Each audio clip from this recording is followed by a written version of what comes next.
We're starting our series on Inside Out, the Disney Pixar movie. If you haven't had a chance to watch it, maybe you want to go ahead and watch that this afternoon and then watch this video tonight. It's a great film, and it's meant to help us process some things. The red thread, if you will, or the major theme of this sermon series is this, that we have emotions. They can feel like they are a part of us and that they might even be driving us, and that can be hard. But emotions are a good thing. And that's where we're really going to focus a lot of our time and energy during this series. So I want you to go ahead and strap yourself in, because this can probably feel deeply personal at times. That's because emotions are deeply personal. While they're a good thing, of course, they also can make us feel vulnerable or out of sorts. This week has been a very emotional week for a lot of people, being the week of a national election. Some people had very positive emotions and some people had very negative emotions. And the real testament to who we are as a people isn't whether or not we have those emotions, but what do we do with them when we have them? So it's no secret that people feel very strongly about certain things. There are some things that we feel very strongly about that we say, well, in polite company, you don't talk about those things. Which, as a minister, knowing religion is one of them, I'm awkward at parties. But that's okay, because I know how to balance my emotions to a certain degree because I recognize how hard the emotions are around who I am and what I do. But I didn't choose this series to talk about myself or to make anyone feel guilty if they have strong emotions about anything. Again, emotions are good. I believe they're even so good that as I was looking up kind of how to justify it, I normally don't go for the opposite, but it's worthwhile to know the opposite of someone who has emotions is the person who has no emotions. And we have a name for that. Sociopath. Isn't that interesting? That the absence of emotion is most associated with the presence of evil? It's hard to swallow. But again, I think that our emotions and our feelings are good because they're part of the image of God within us. The word you'll often hear is imago Dei, image of God. That God has emotions throughout the Bible. We'll talk about a lot of those moments. But it's good to also hear that when God made us and imparted part of God's own self in us, emotions were a part of that. So I want this series to be helpful to you. We're all made with emotion for good reason, and we're going to examine how they feel over the next 3 weeks and what they do, even when things get a little bit crazy. And I think this is particularly helpful as we come up to the season of Advent when we celebrate God coming among us. But we often talk about that waiting for God to show up from our end. Maybe it's good for us to talk about it from God's end. The second person of the Trinity that was the Word, but we know as Jesus, you got to wonder how he felt before he came to earth. Was he certain that he would do a good job? Was he worried? Did he care at all? We know that Jesus had a lot of emotions, a lot of feelings in his lifetime, but what happened before then? These are all questions that it's good to wonder about. It's evident from the biblical history that God has feelings, at least through how it's written. Throughout the Bible, we see moments when God is angry and wrathful. We see when God is delighted and joyous. And I even believe we see moments where God is sad, if not scared.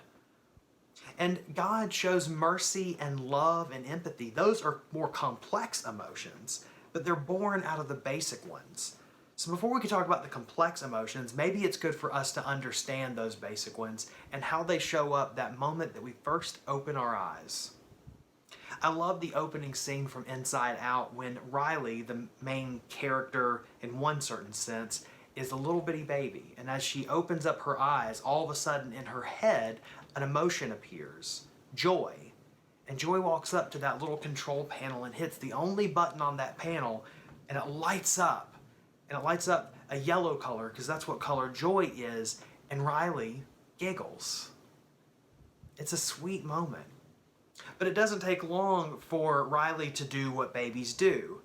Something upsets her and she starts to cry.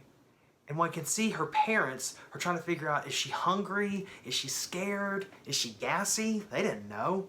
In Riley's head, we see sadness. Joy has a funny thing she says about sadness that I'll talk about next week. But just know that that's another emotion. And then over time, we meet even more emotions. The first one to show up is fear. Joyce says about fear, he's really good at keeping Riley safe. And then disgust appears. She keeps Riley from being poisoned, physically and socially, Joy tells us. And shortly after that, we meet anger. And I'll talk about anger next week too, but I love anger. Today, I want to focus on fear and disgust. Joy's descriptions are actually really good. They keep Riley from bad stuff, from threats. That's their role. Biblically, we get a lot more about God feeling disgust than we do fear, but I think God carries both. And I think God carries both in ways that are more complex and maybe less obvious than we would think. But just like Riley experiences disgust and fear, it's good for us to realize where we, especially in the Bible, find disgust and fear. So number one, God is disgusted when we do bad things. And that disgust, yes, moves quickly into anger, but it's best for us to stop right there to realize that disgust simply means avoiding something that's wrong, that's bad. The first example is an easy one for us to understand. In Deuteronomy chapter 14, Moses is telling the people of Israel what is and is not acceptable to eat. And his examples are interesting. But in verse 3 it says, "Do not eat any detestable thing." Detestable, of course, is a synonym for disgusting. But what makes it detestable? Is it smell, color, taste? There's room for debate. What I find interesting is that those things that are seen as inedible according to kosher law actually have a pretty pragmatic understanding. If you know anything about pigs, especially in the kitchen, is kind of similar to chicken. You have to prepare pork very carefully and get it to the right temperature, otherwise you run the risk of getting food poisoning. Same is true of chicken, although we don't see much evidence of that in the Old Testament. But we know that's different from what would have been available to them as well, like lamb. And then even more interesting, I would say, are those fish things that are detestable. It says no fish that don't have any scales. Well, while me being a good Southerner, I love catfish. Catfish don't have scales, but they're kind of disgusting, even though they are very tasty. But in the area of ancient Israel, what they would have more associated that with would be things like eels and lampreys. You know what a lamprey is. It's the thing that looks like an eel that's just all mouth, no eyes, and it's got a ton of teeth. A lamprey can fill a bucket with mucus in 6 seconds. So while some things might be a caution to, well, don't eat this thing because you might not do it right, so let's just call it inedible. Other things, yeah, it's just they're gross. And it's kind of an ancient dietary restriction based on what could and could not harm you. But then there are other detestable things in the Old Testament that are worth talking about. Things that don't necessarily have to do with food. One of the major ones that shows up over and over is don't have romantic entanglements with your close relatives, like your parents or your siblings. Well, there's a reason for that. Another thing that's detestable, if you are a soldier at war, where you're going to relieve yourself needs to not be close to the camp. Now, is that a matter of purity or is it a matter of pragmatism? We don't know. But we do realize that a lot of those things that are seen as detestable, we can understand why they're detestable because of the results. Now, some things stick and some things don't.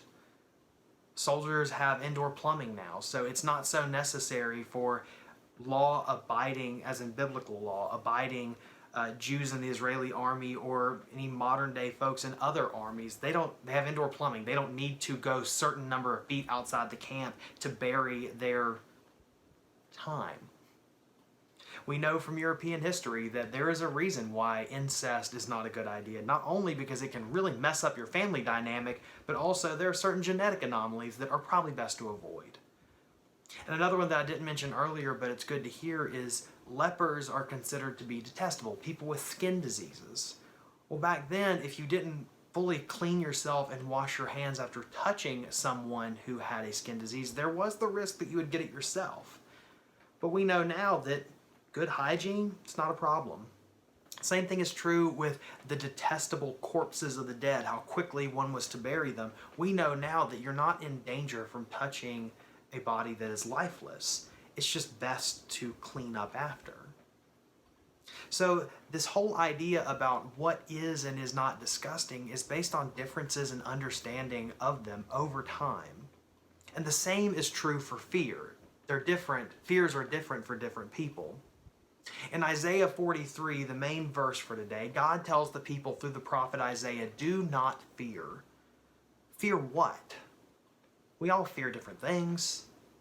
I have a friend who is frightened by spiders and snakes and most bugs, and yet when faced with the question of, I think that I'm running out of money, what do?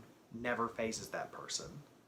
I have another friend who has no issue picking up the dead mouse in the mousetrap, but if you asked him to speak in front of a group of more than 3 or 4 people, he closes up with anxiety and fear. Fears are just different. And so in the case of the people of Israel, the fear they have is of their enemies. They had a lot of them. And while they used to be excellent fighters and warriors in the past, they no longer were. They had been conquered and many of them enslaved, and they didn't know if God had left them forever. Another fear. Because these people who had lived in the desert for generations, who had been delivered from slavery by God before, didn't really have as much evidence that God was with them, at least in their minds. And so they feared that God had left them. And that fear, although it is very sad, was also very helpful in keeping them from the danger of thinking themselves invincible. Had they continued to put their faith only in themselves, they could have been completely destroyed, annihilated. And instead they put their hope in God. And over time they found that that patience and trust was good, that they took out their fear, they did not fear, and they trusted that God would deliver them. So like I've said, fear and disgust aren't meant to be hard and fast ways of understanding if not given a sense of context. Why do we fear those things? Why are we disgusted by those things? And is there a time limit on some of those? I'm not telling you what to think. I'm just offering you that biblical interpretation that some laws are meant to be throughout time and others are for a time and a place because they can run how we think. And so fear and disgust are meant to be guideposts for our behavior. In the movie, when Joy asked the other emotions what their favorite memory was, fear said, wearing your seatbelt. That's a good one. That's his job. If you are in a place like a car where you need to be restrained in case something bad happens, you'll want to wear your seatbelt. Now, there might be a day when seatbelts are no longer necessary. Do we have to keep wearing seatbelts then? Well, no. But for now, for here, a seatbelt keeps you safe, and fear says, use that seatbelt, that's what it's for. This is what's supposed to happen. But occasionally our negative emotions can take over. They can make us think in a certain way that's not so good for us. Let me offer you an example. I hate horror movies. I don't like jump scares. I hate the feeling of adrenaline. So don't invite me over for a scary movie watch party, and don't invite me to ride a roller coaster. I hate adrenaline. I'm also not too keen on the blood, guts, gore. Now, I don't judge people who like scary movies. That's fine. But there was a day when I did, and I'll tell you about it. When I was in middle and high school, I had friends who loved to watch horror movies. That's what they wanted to do. And so when they would invite me over, if I knew they were going to want to watch a horror movie, I would find a way to get out of there. And I felt embarrassed. I beat myself up. Am I a scaredy cat? Am I not enough of a man? I started telling myself all these embarrassing and humiliating things, that something was wrong with me. And eventually I got tired of telling myself that stuff. The problem was those emotions still wanted to be fed, so I turned those feelings of social isolation and embarrassment and said, what's wrong with them? I lost some good friends that way because I wasn't able to just make peace that I don't like it and I don't want to be around it. And we do this all the time. Little things can become big feelings. We judge people based on our fear and disgust of the unknown or a lack of information. We might judge others based on what they wear, what they eat, where they're from. Miss Peg was telling us a story last Wednesday about a friend of hers who had been complaining about people from that town. We all know that town. I don't need to give you the real town's name to all know there's that town. Those people who live over there, there's something wrong with them. In this case, it was because of a decades, maybe even century-old feud over the economy in one town was doing well, so people from the other town came over for jobs. And what happens when people come from a different place for our jobs? People get upset, and they start finding ways to say, those people, there's something wrong with them. Now the story got funny in the end, is as her friend saying all this stuff, and can you believe it, Peg goes, "My grandmother was from that town."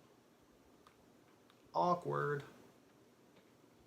For me as a religious leader, it can be very frustrating when I find those behaviors of judgment that are based on fear and disgust in myself or in my people, because I know that more often than not, if we thought them all the way through and really confronted our feelings, we probably wouldn't think the way we do, or at least not as strongly or as toxically, for lack of a better term.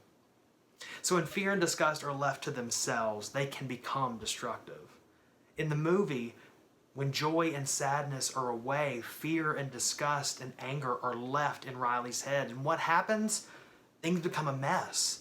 There's no one to kind of mitigate those hard negative emotions. There's no one to say, it's good that you feel this way, but let's think of it this way. And so it comes to a head when anger takes control and ultimately tries to convince the others that Riley needs to run away. Spoiler alert. But they help anger feel justified because they don't know what to do with themselves. That's what happens when our emotions aren't in check. They can become destructive. Yes, even joy. We'll get there in a few weeks. This all plays out in one last story. In the book of 2 Samuel, the prophet Nathan is speaking to King David, confronting him over an affair that he's had with a woman named Bathsheba. If you don't know the story, it's simply this. David sees Bathsheba bathing on the roof. He's infatuated with her and invites her over to Netflix and chill. She becomes pregnant. When David is unable to get her husband Uriah to sleep with her and thus cover up the pregnancy, or at least cover up the fact that he was involved, he sends Uriah to the front lines, and ultimately Uriah is killed by David's command. So Nathan, having a healthy understanding of his own fear, rather than confronting the king directly, tells a parable in 2 Samuel. He tells about two men who have sheep, one rich, one poor. The poor man loves his sheep. He babies her. It's as if it's a very cherished pet. But the rich man had friends coming over, and rather than slaughtering one of his own sheep for these friends, he instead takes the poor man's sheep and slaughters it. And so, of course, David, being an upright and moral person, much of the time, is enraged, not even knowing it's a story. And he says, we must take care of this injustice. And Nathan points to him and says, this story's about you. Uriah and Bathsheba are the victims here. They are the poor man and the sheep. What have you done? Now, this is a crossroads of dealing with emotions. There are many leaders, here and abroad, throughout time, who have taken this moment and used it to silence, aka kill, Nathan and anyone who heard. Or they would have blamed, she shouldn't have done that, or he should have done this. If they would have just, it's not my fault. But instead, as a man of God, David recognizes his own disgust with himself and he atones. This is what people of God are called to do. We are to use our God-given attributes, our emotions, as signals and guides for right behavior. In the case of fear and disgust, they tell us when something is wrong. And then it's up to us to put those things into perspective and to reflect on them. So join us next week when we look at sadness and anger, who teach us not only of how to feel other strong emotions, but how to let those emotions make us better people. I hope you'll join us. Thanks again for watching. See you next time.